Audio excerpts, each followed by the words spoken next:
Dogma e Ritual de Alta Magia, Eliphas Levi, primeira parte, capítulo 3.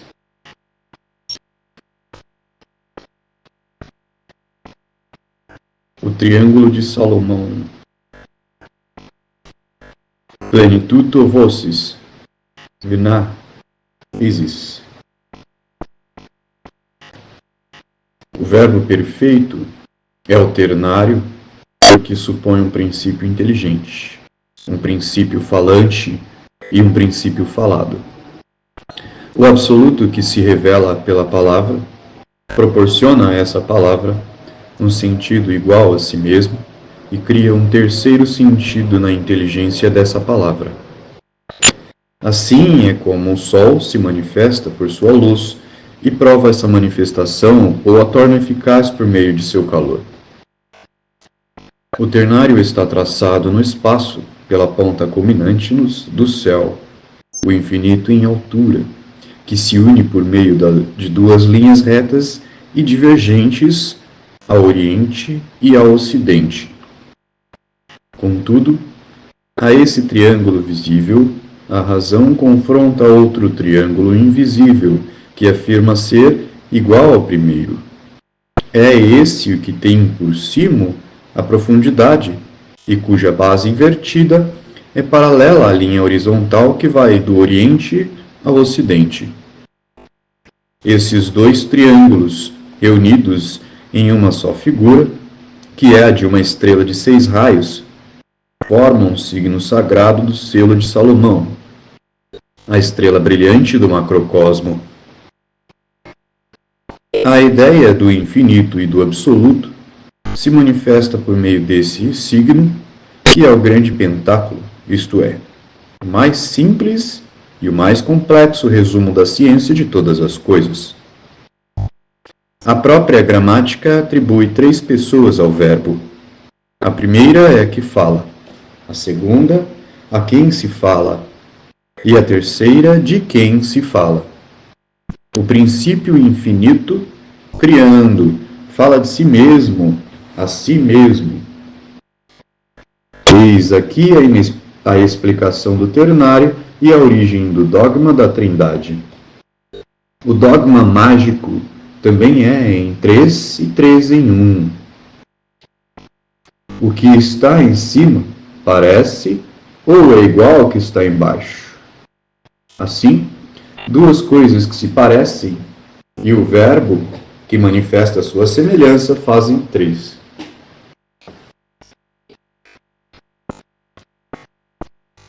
O ternário é o dogma universal. Em magia, princípio, realização, adaptação. Em alquimia, azot, incorporação, transmutação. Em teologia, Deus, encarnação, redenção. Na alma humana, pensamento, amor e ação. Na família, pai, mãe e filho. O ternário é o fim e a expressão suprema do amor. Somente se buscam 2 para se converterem em 3. Há 3 mundos inteligíveis que se correspondem entre si por analogia hierárquica. O mundo natural ou físico, o mundo espiritual ou metafísico e o mundo divino ou religioso. Esse princípio resulta a hierarquia dos espíritos divididos em 3 ordens, e subdivididos nessas 3 ordens sempre pelo ternário. Todas essas revelações são deduções lógicas das primeiras noções matemáticas do ser e do número. A unidade, para tornar-se ativa, deve se multiplicar. Um princípio indivisível, imóvel e infecundo seria a unidade morta e incompreensível. Se Deus fosse somente uno, não seria criador nem pai. Se fosse somente 2, haveria nele antagonismo ou divisão ao infinito, e isso seria a repartição ou o perecimento de toda a coisa possível. É, portanto, 3 para criar de si mesmo e a sua imagem a multidão infinita dos seres e dos números. Assim é, realmente, único em si mesmo e tríplice em nossa concepção, o que faz com que o vejamos também tríplice em si mesmo, como único em nossa inteligência e em nosso amor. Isso é um mistério para o crente e uma necessidade lógica para o iniciado nas ciências absolutas e reais. O Verbo manifestado pela vida é a realização ou encarnação. A vida do Verbo, cumprindo seu movimento cíclico, é a adaptação ou a redenção. Esse dogma triplo foi conhecido em todos os santuários esclarecidos pela tradição dos sábios. Querem saber qual é a verdadeira religião? Busca aquela que mais realiza na ordem divina, a que humaniza Deus e diviniza o homem. A que conserva intacto o dogma do ternário que encarna o Verbo, fazendo ver e trocar Deus os mais ignorantes. Ver e tocar Deus os mais ignorantes. Aquela, enfim, cuja doutrina convém a todos e pode adaptar-se a tudo. A religião que é hierárquica e cíclica, que tem para as crianças alegorias e imagens, para os homens maduros uma elevada filosofia e sublimes esperanças e doce consolação para os anciãos.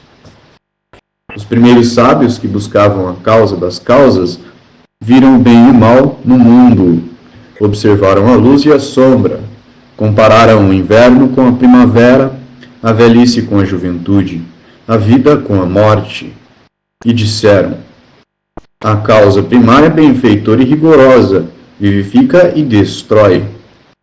Há então 2 princípios contrários, um bom e outro mau?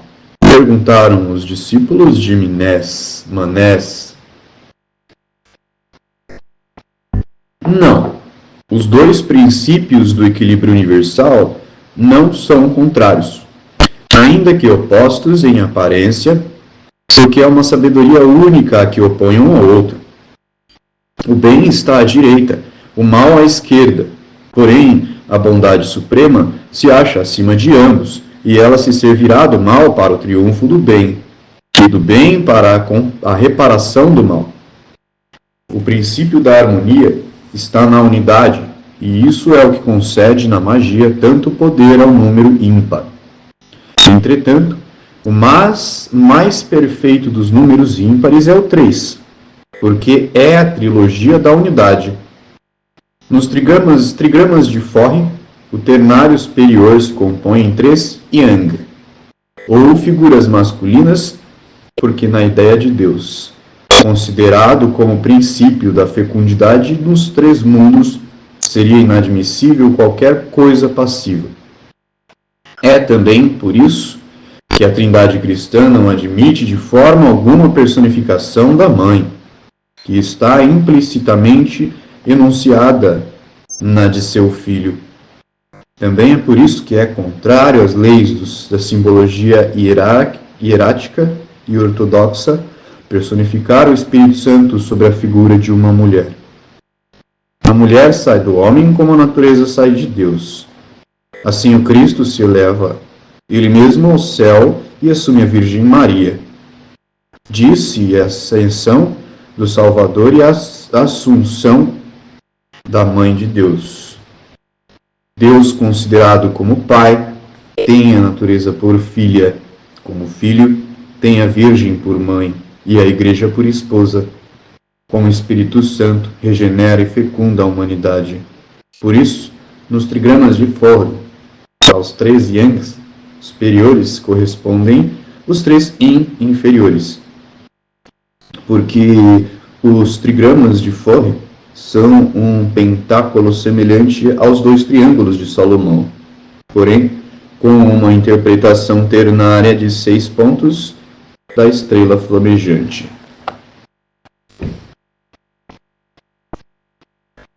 O dogma não é divino na medida em que não for verdadeiramente humano, ou seja, que resuma a mais elevada razão da humanidade. Assim, o Mestre, a quem chamamos o Homem-Deus, chamava a si mesmo o Filho do Homem. A revelação é a expressão da crença admitida e formulada pela razão universal no verbo humano. Por isso se diz que no Homem-Deus a divindade é humana e a humanidade divina. Nós dizemos tudo isso filosoficamente e não teologicamente. E isso não diz respeito em nada ao ensino da Igreja, que condena e deve condenar sempre a magia. Paracelso e Agripa não erigiram altar contra altar e se submeteram à religião dominante em sua época. Aos eleitos da ciência, as coisas da ciência. Aos fiéis, as coisas da fé. O imperador Juliano, em seu hino ao Rei Sol, apresenta uma teoria do ternário que é quase idêntica à do iluminado Swedenborg. O Sol do mundo divino é a luz infinita, espiritual e incriada. Essa luz se verbaliza, se é permissível assim dizer, no mundo filosófico, e se constitui o foco das almas e da verdade.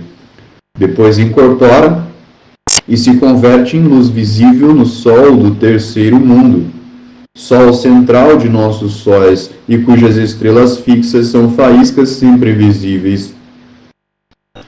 Os cabalistas comparam o espírito a uma substância que fica fluida no meio divino e sob a influência da luz essencial, mas cujo exterior se endurece como uma cera exposta ao ar nas mais frias regiões do raciocínio ou das formas visíveis.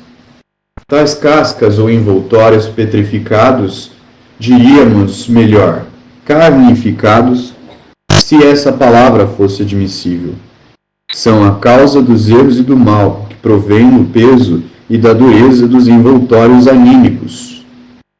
No livro do Zohar, e naquele das revoluções das almas, os espíritos perversos ou demônios maus não recebem outro nome senão de cascas, cascões. As cascas do mundo dos espíritos são transparentes. As do mundo material são opacas. Os corpos são apenas cascas temporárias, das quais as almas devem ser libertadas.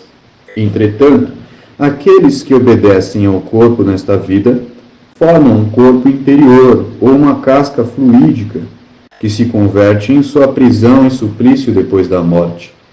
E até o momento em que consiga fundi-la no calor da luz divina, onde seu peso lhe impede de subir, não logram ascender senão por meio de infinitos esforços e com o socorro dos justos que lhes estendem a mão, e durante todo esse tempo são devorados pela atividade interna do espírito cativo como se fosse em um forno em completa combustão.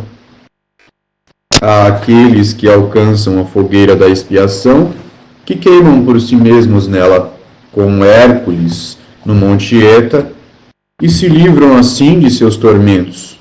Porém, a maior parte carece de coragem diante dessa última prova, que lhes parece uma segunda morte muito mais horrível que a primeira, e permanecem assim no inferno, que é eterno de fato e de direito, mas no qual as almas não são nunca precipitadas nem retidas em oposição à sua vontade.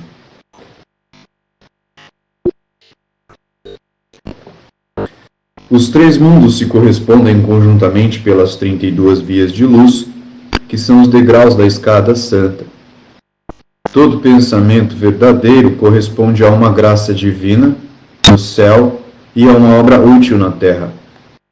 Toda a graça de Deus suscita uma verdade e produz um ou muitos atos, e reciprocamente, todo ato move nos céus uma vontade ou uma mentira, uma verdade ou uma mentira, uma graça ou um castigo. Quando o homem pronuncia o tetragrama, escreve os cabalistas, os 9 céus recebem uma sacudida e todos os espíritos gritam uns aos outros. Quem perturba assim o reino do céu?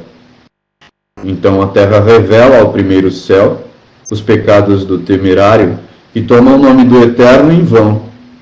E o verbo acusador é transmitido de círculo em círculo, estrela em estrela, e de hierarquia em hierarquia. Toda palavra tem 3 sentidos, toda ação um valor triplo, toda forma uma ideia tríplice, porque o absoluto corresponde de mundo em mundo com suas formas.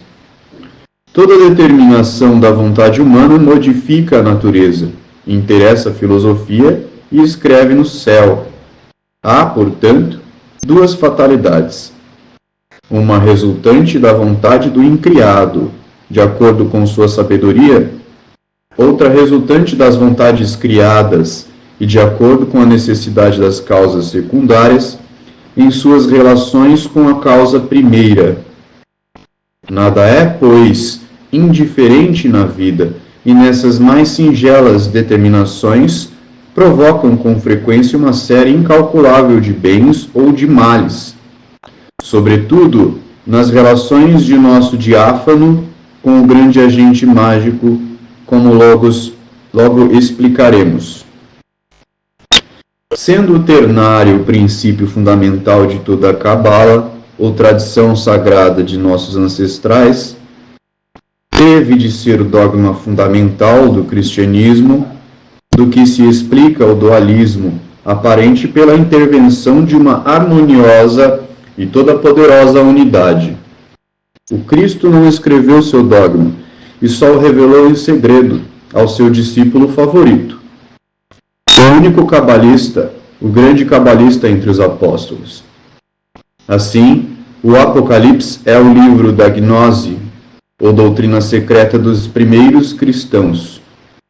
Doutrina cuja chave está indicada em um versículo secreto do Pater, que a Vulgata não traduz e que o rito grego, preservador das tradições de São João, só permite que os sacerdotes pronunciem. Tal versículo completamente cabalístico se encontra no texto grego do Evangelho segundo São Mateus e em muitos exemplares hebraicos. Ei-lo aqui nas 2 línguas sagradas.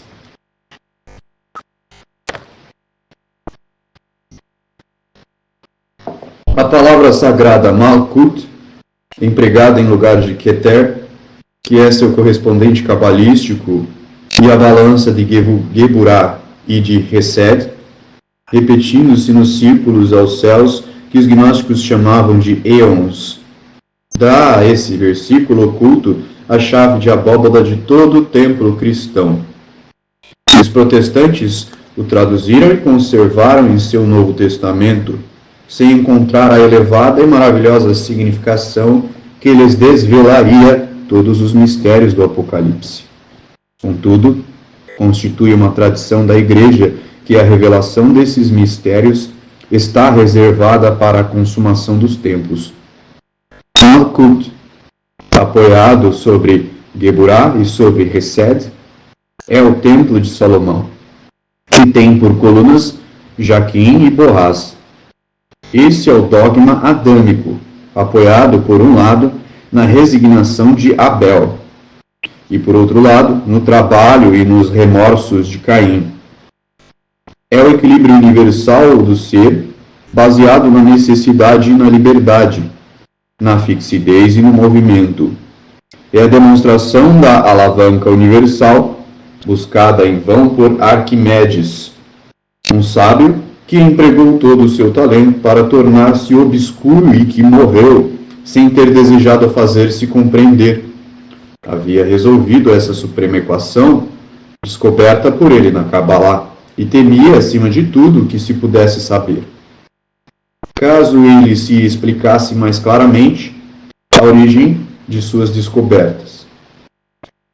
Vimos um de seus discípulos e alguns de seus admiradores se indignarem, talvez de boa fé, ao ouvi-lo chamar-se cabalista e, contudo, devemos dizer, para a glória desse sábio, que suas investigações abreviaram notavelmente nosso trabalho sobre as ciências ocultas e que a chave da alta Kabbalah, sobretudo, indicada no versículo oculto que acabamos de citar, foi doutamente aplicada a uma reforma absoluta de todas as ciências nos livros de Rowan Wronski. Nota: matemático e filósofo polonês, 1778 a 1853, que estudou profundamente a Cabala, mas, a despeito de seu indiscutível gênio, muito provavelmente não se postou moralmente à altura do grande conhecimento oculto conquistado e quis servir-se dele somente para adquirir fortuna pessoal. Morreu na extrema pobreza. A virtude dos evangelhos está, portanto, contida em 3 palavras, e essas 3 palavras fundaram 3 dogmas e 3 hierarquias. Toda ciência repousa sobre 3 princípios, como o silogismo sobre 3 premissas. Há também 3 classes distintas, ou 3 posições originais e naturais entre os humanos, os quais são convocados a se elevar do mais baixo ao mais alto. Os hebreus chamam essas 3 séries ou graus de progresso dos espíritos de Asiá, de Yetzirá e Briá. Os gnósticos, que eram os cabalistas cristãos, as chamavam de Reilé, Psique e Gnosis. O Círculo Supremo era denominado, então, os hebreus Atzilu, e, entre os gnósticos, Pleroma. No tetragrama, o ternário tomado, o começo da palavra exprime a cópula divina. Tomado, no final, exprime o feminino e a maternidade. Eva tem um nome de 3 letras, mas o Adão primitivo é expresso pela letra Iod, sozinha, de modo que Jeová deveria pronunciar-se Ievá. Isso nos conduz ao grande e supremo mistério da magia expresso pelo quaternário.